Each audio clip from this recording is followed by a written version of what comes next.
எல்லாருக்கும் வணக்கம். இன்றைக்கி வந்து நம்ம கழுத்து எப்படி தைக்கிறது அப்படிங்கிறது பார்க்கலாம், சரிங்களா? அதாவது ஸ்டிச் பண்ணி முடிச்சிருப்போம் இல்லையா, அதோட கழுத்து நம்ம எப்படி அடிக்கிறது, நீட்டாக வந்து ஃபினிஷ் அடிக்கிறது எப்படின்னு நம்ம பார்க்கலாம்.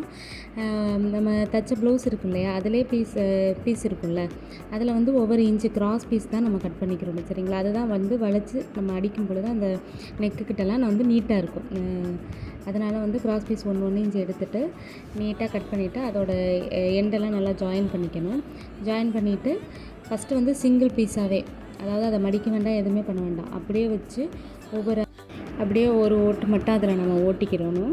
என் வீடியோ பாருங்கள், அதே மாதிரி நீங்கள் தைச்சிங்கன்னா பிசுறு எதுவுமே இருக்காது, நீட்டாகவே நம்ம தைக்க முடியும். இந்த மெத்தடில் நீங்கள் தைச்சிங்கன்னா நீட்டாக இருக்கும் ப்ளவுஸு. 3 நிமிஷத்துலேயே நான் காமிச்சிருக்கேன், நீங்கள் இதை ஃபுல்லாகவே பாருங்கள், நல்லாயிருக்கும்.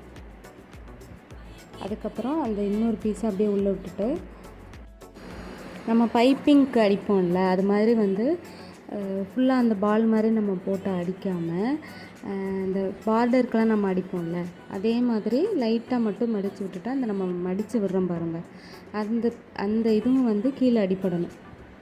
அந்த மாதிரி அடிச்சிங்கன்னா இப்போ நம்ம அடிக்கும்போது அந்த பிசுறு உள்ளே போயிருக்குங்க இல்லையா, அதே வந்து நம்ம இன்னொரு மடிப்பும் அடிப்போம் பாருங்கள். ஈஸியாக ஞாபகம் வச்சுக்கலாம், 4 தையல் தான். ஃபஸ்ட்டு வந்து ஒன்று சிங்கிளாக தைக்கிறோம், அப்புறம் இந்த மாதிரி மடித்து தைக்கிறோம். அந்த வளைவுகள்கிட்ட மட்டும் நம்ம கொஞ்சம் இழுத்து வச்சு அடித்தோன்னா அந்த, ஏன்னா கிராஸ் பீஸ் தானே நம்ம கட் பண்ணுறோம், அதனால் வந்து நீட்டாக வந்துடும். இப்போ அதை அடித்து முடித்த உடனே அந்த இடத்துல லைட்டாக இருக்குல்ல, அதை கட் பண்ணி விட்டோம்னா தான், இல்லாட்டி அப்படியே வச்சு மடக்கணுன்னா அந்த இதுவும் தெரியும். அதனால் நான் எப்போதும் அதை கட் பண்ணி விட்டுட்டு தான் அடிப்பேன். இந்த மாதிரி நம்ம பார்க்கும்போது கஸ்டமர் போட்டுட்டு வரும்போது அழகாக இருக்கும், ஒரு நீட்டாக அந்த மாதிரி இருக்கும். இப்போ அது மேலே இன்னொரு தையல், அது ஃபஸ்ட்டு மடக்கி அடித்தோம்ல, அதை மறுபடி இன்னொரு தையல் மட்டும் போட்டுடணும். சில பேர் வந்து இதை முடிச்சுட்டு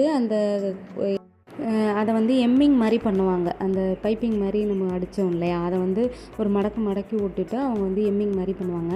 அந்த மாதிரி பண்ணும்போது அது எனக்கு நல்லா தெரியாது.